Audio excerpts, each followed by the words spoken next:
জনপ্রিয় বক্তা গুরু বুড়ো সবার কাছে ফেসবুক খুলে দেখছি তো মনে হয় শেখ হাসিনার জনসভায় অত লোক ছিল না। বুড়ো মানুষ যারা অফলাইনের লোক তারা আমার কথা কিচ্ছু বুঝতে পারেননি, যারা একটু অনলাইনের সঙ্গে যুক্ত তারা তো বুঝেই নিয়েছেন যে আমি কার ওয়াজ নসিহতের কথা বলছি। জি, তো তার সভাতে গতকালকের সারা পৃথিবীর মিডিয়াগুলোতে হেডলাইন হয়েছে হুজুরের ওয়াজের মজলিসে শ্রোতা সারা বিশ্বের মানুষ অবাক হয়েছেন। রাষ্ট্রপ্রধান শুধু বাংলাদেশের না, আমেরিকার প্রেসিডেন্ট আসলেও অত লোক হয় না। কোরআনের বিরোধী যারা, শত্রু যারা, তাদের তো কলিজায় আগুন লাগবেই। একটু কথা বলেন না বাবা, তাদের তো কলিজায় আগুন লাগবেই। সহ্য করবে কি করে? যে গাদায় ধান থাকবে ইঁদুর তো গাদায় লাগবেই। আবার জানবার এমন কি দিন মা বোনেরা মনে রাখুন। সুতরাং আমি যদি মনে করি আমি নামাজ পড়বো, ও বাবাজিরা ভাইরা, আপনি দাদা হন, পোতা হন, নানা হন, নাতি হন, চাচা হন, ভাইপো হন, মা হন, ভাবি হন, চাচি হন, নামাজ পড়েন যদি কোরআন লাগবে। কোরআন ছাড়া নামাজ কেন হবে না? কারণ অন্য কিছু না বাবা, কারণ হলো এটাই, যেমন শরীর পাক ফরজ, কাপড় পাক ফরজ, জায়গা পাক ফরজ, কোরআন পড়া ফরজ। শরীর পাক না হলে যেমন নামাজ হয় না, কাপড় পাক না হলে যেমন নামাজ হয় না, জায়গা পাক না হলে যেমন নামাজ হয় না, ওই রকমই ফরজ কোরআন পড়া। কোরআন না জানলে নামাজ হবে কি করে? সুতরাং মনে রেখে দিন, কেরালা মডেল বলি, আর যদি এ মডেল আপনার কাছে কোনো কারণে ভালো না লাগে, আপনার যার ভালো লাগে তার কাছ থেকে আপনাকে কোরআনটা শিখতেই হবে যদি চান আপনার নামাজটা আল্লাহর দরবারে পৌঁছাক। ঠিক বলছি না ভুল বলছি? কিছু মনে নেন না। কত মুসলমান রয়েছেন মক্তবের আঙিনায় না আসার জন্য, মাদ্রাসার আঙিনায় না আসার জন্য, ইমাম সাহেবের কাছে না আসার জন্য, হাফেজ মাওলানার শরণাপন্ন না হওয়ার জন্য আজও কত মুসলমান রয়েছেন। চাচা কোথায় যাচ্ছেন? বলেন গা ধুতে যাচ্ছি। কোথায় যাচ্ছে? দূর গোসল করতে যাচ্ছে, গা ধুতে যাচ্ছে। সে মাঠে কাজ করছিলেন, এদিকে শুক্রবার আজানের টাইম হয়ে গেছে, মানে পাখির তাও একটু সময় লাগে। পাখির গোসল করা দেখেছেন? গেলেন আর আসলেন, গোসল করা হয়ে গেছে। মোজাইক করা মসজিদের প্রথম কাতারের মুসল্লি, সত্যি করে বলেন দিন, এ কি ধর্ম নিয়ে কিছুটা ইয়ারকি করার মতো হচ্ছে না? তাচ্ছিল্য হচ্ছে না? চাচা যখন মাঠে যাচ্ছেন, পাট কাটবেন, বড়ই কি বলে ওর, হেসু না কি বলে, ও যখন বাড়ি থেকে বার হচ্ছেন তখন ধার আছে কিনা এরকম দেখে নিচ্ছেন, ধার আছে কিনা, না তো ধার নেই তো ধার দিতে হবে যে, তা না হলে ধার না হলে তো পাট কাটবে না, পাট তো কাটবে না, ধার দিয়ে তাই মাঠে যাচ্ছেন। ও চাচা, নামাজ পড়তে আসতে গেলেও তো কিছু লাগবে, লাগবে না? লাগবে তো। অস্ত্রের ধান আছে তো। নামাজের পার্টিতে দাঁড়িয়ে কি বলতে হয় জানি না, কি নামাজ পড়ছি তাও জানি না। কেউ বলে এই দুপুরের নামাজ পড়ি এখন এই বাড়ি আসলাম, আর বিকালের নামাজটা পড়ি আবার একটুখানি চার দোকান দিক যাবো।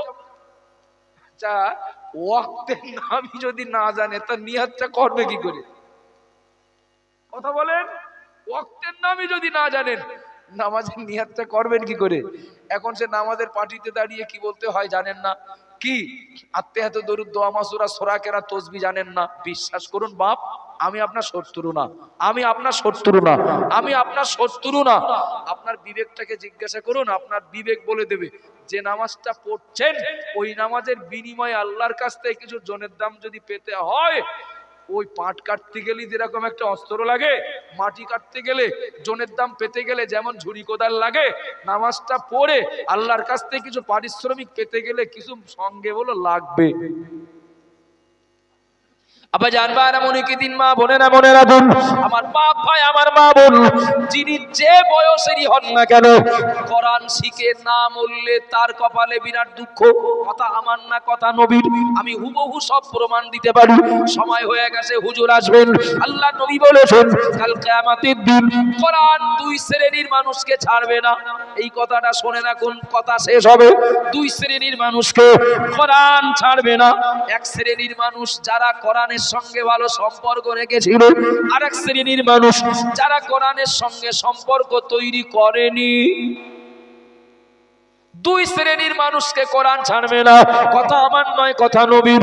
ও বাবাজিরা ভাইরা, মনে রেখে দিন, কিয়ামতের দিন যদি কোরআন কারোর পক্ষে সুপারিশকারী হয়, তার কপাল খুলবে। নবী বলেছেন কোরআনের জন্য, কোরআন কারোর জন্য কারো সম্মান বাড়িয়ে দেওয়ার কারণ হবে, আর কেউ কোরআনের জন্য অপদস্থ হবে। ব্যাখ্যায় বলা হয়েছে কোরআনের সঙ্গে সম্পর্ক যাদের ভালো, পড়তেন, যত্ন নিতেন, সাহায্য করতেন, আল্লাহ নবী বললেন কিয়ামতের দিন ওই কোরআন লোকটার জন্য আল্লাহর কাছে সুপারিশ করবে, যত সময় আল্লাহ ওই লোকটাকে জান্নাতে না দেবেন। একটু মহব্বত করে বলেন, কোরআন সুপারিশ করবে আল্লাহ এই লোকটারে জান্নাতে না দেওয়া পর্যন্ত আমি সুপারিশ করতেই থাকব। আর কোরআন আল্লাহর কালাম, আল্লাহর কালামের সুপারিশ আল্লাহ গ্রহণ করবেন না? আল্লাহর কালামের সুপারিশ আল্লাহ গ্রহণ করবেন না? করবেন তো? আল্লাহ নবী বললেন কোরআনের সঙ্গে সম্পর্ক নেই যার, কোরআনের সঙ্গে সুসম্পর্ক নেই যার, কিয়ামতের দিন এই কোরআন তার বিরুদ্ধে আল্লাহর কাছে অভিযোগ করবে। মানুষটা আমার কোনোদিন পড়েনি, এই মানুষটা আমার কোনোদিন খুলে দেখেনি, এই মানুষটা আমার সঙ্গে বন্ধুত্ব করেনি, লোকটার বিরুদ্ধে আমি অভিযোগ করছি। কোরআন যদি কারোর বিরুদ্ধে অভিযোগ করে, বিশ্বাস করুন ওই মানুষটার কপাল পুরবে। ও বাবাজিরা ভাইরা বোনেরা গুণ, এই মসজিদের আঙিনাতে, মসজিদ ঈদগাহ সংলগ্ন যে মাদ্রাসা চলছে বাবা, আল্লাহর নবী মুহাম্মদুর রাসূলুল্লাহ হাদিস শরীফের ভিতরে পরিষ্কার বললেন মাসতামা কওমুন ফি বাইতিম মিন বুয়ুতিম মিনাল্লাহি ইয়াতুলুনা কিতাবাল্লাহি ওয়া ইয়াতাদারাসুনা বাইনাহুম। আল্লাহ নবী পাক জামানে বললেন আমার উম্মতিরা মনে রাখো, আমি মুহাম্মদুর রাসূলুল্লাহ বলছি, যে মহল্লায়, যে গ্রামে, যে এলাকায় কোরআন পড়া হয়, কোরআন পড়ানো হয়, কোরআনের চর্চা হয়, আল্লাহর খাস রহমত ওই জায়গায়, ওই এলাকায় বৃষ্টির ন্যায় বর্ষিত হয়। আর একটু মহব্বতে বলেন না, ইল্লা নাজালাত আলাইহিমুস সাকিনা ওয়া গাশিয়াতুহুমুর রাহমা। এ কথা আমার নয়, এ কথা আল্লাহর নবী বলেছেন। ও আমার উম্মতিরা মনে রাখো, যেখানে কোরআন পড়া হয়, পড়ানো হয়, কোরআনের চর্চা হয়, ওই জায়গায় আল্লাহর রহমত বৃষ্টির ন্যায় বর্ষিত হয়। ফেরেশতারা গোটা এলাকাটা বেষ্টন করে রাখে। একটু জোরে বলেন না। ও বাবাজিরা ভাইরা মনে রাখুন, আল্লাহ নবী বললেন ওয়া যাকারাহুমুল্লাহু ফী মান ইনদাহু। আমি মুহাম্মদুর রাসূলুল্লাহ বলছি, ওই যে সেই ফেরেশতারা আপত্তি করেছিল আল্লাহ মানুষ সৃষ্টি করবেন না, আল্লাহ বলেছিলেন আমি যা জানি তোমরা তা জানো না। যে সময় মানুষ কোরআন পড়ে, অপরকে কোরআন শিক্ষা দেয়, সুবহানাল্লাহ, এই দৃশ্যটা দেখে, এই পরিবেশটা নিয়ে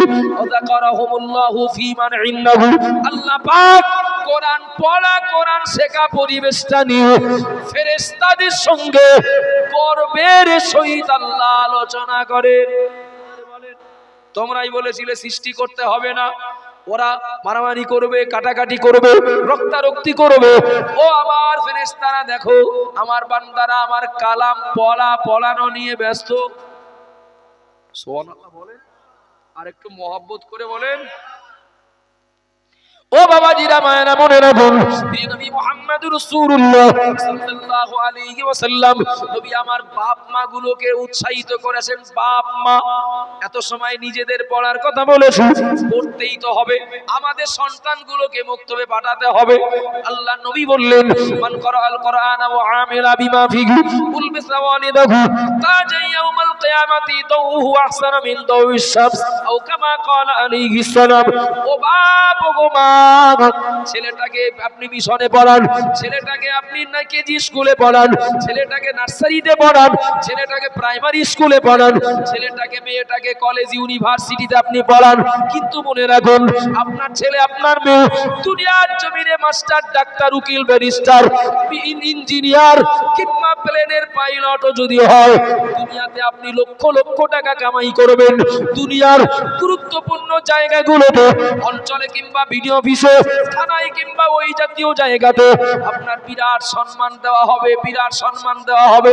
কিন্তু কবরে যদি মুনকার নকির ফেরেশতাদেরকে বলেন আমি বলো ইঞ্জিনিয়ারের বাপ, হয়তো মার বেশি হবে, তো হয়তো বলে বললাম। কিয়ামতের দিন যদি আল্লাহর বলা হয় আল্লাহ আমার ছেলে বলো প্লেনের পাইলট ছিল,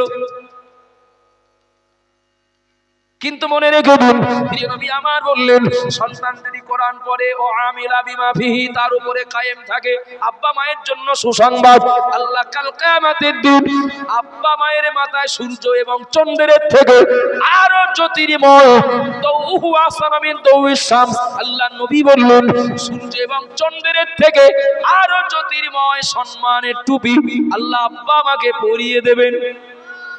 তাকবীর দেন, নারায়ে তাকবীর, আরেকটু জোরে নারায়ে তাকবীর। অল ইন্ডিয়া সুন্নাত ওয়াল জামাত, অল ইন্ডিয়া সুন্নাত ওয়াল জামাত, মুফতি সাহেব হুজুর কিবলা, মুফতি সাহেব হুজুর কিবলা, নারায়ে তাকবীর। আলহামদুলিল্লাহ।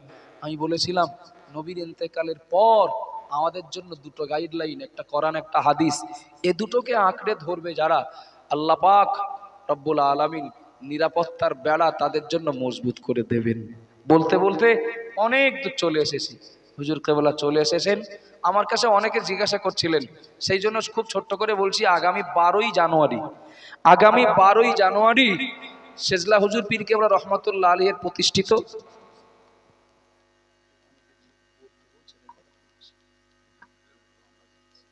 শেজলা হুজুর পীর কেবলা রহমাতুল্লাহ আলাইহির আপনার প্রতিষ্ঠিত জিকিরের মজলিসে, এখন তো মিডিয়ার যুগ, জানতে বুঝতে কারো বাকি নাই, মুফতি সাহেব হুজুর কেবলাকে বা আমাদেরকে আমন্ত্রণ জানানো হয়েছে।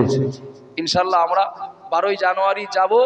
আর যেটা বলার জন্য আমি এই প্রসঙ্গটা তুললাম, অনেকে জিজ্ঞাসা করছিলেন কিভাবে যাওয়া হবে না হবে। বসিরহাট রেঞ্জের গাড়িগুলো বড় বাগড়া থেকেও 7-8খানা গাড়ি যাবে শুনলাম। আপনারা সকাল 11টার মধ্যে গাড়িগুলো নিয়ে জামিয়াতে হাজির হবেন। আমরা 11টার ভিতরে জামিয়া এক জায়গায় হব, জামিয়া থেকে আমরা একসঙ্গে বার হব। আর দূর দূরান্তের মানুষ যারা, তারা তাদের মতো যাবেন। ওমা আলাইনা ইল্লাল বালাগ। বিরুশ শরীফ আল্লাহুম্মা সাল্লি আলা